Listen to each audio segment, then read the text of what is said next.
சூரியன் முதலாய் 9 கிரகமும் பலவித குணங்களை கொண்டிருக்கும். எங்கள் கற்பக தருவில் அவை வரும்போது ஒன்றாய் சேர்ந்து பலனளிக்கும்.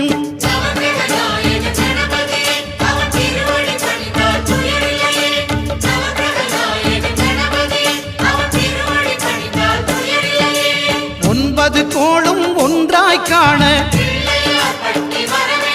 அங்கு கற்பகம் என்னும் கடவுளின் மெய்யில்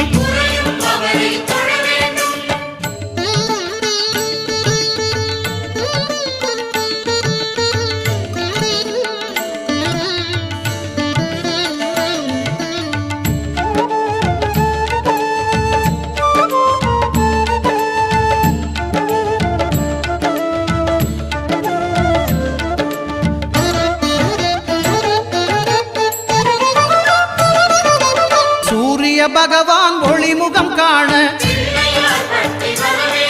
அங்கு கற்பக தருவின் நெற்றியில் மலரும் சூரிய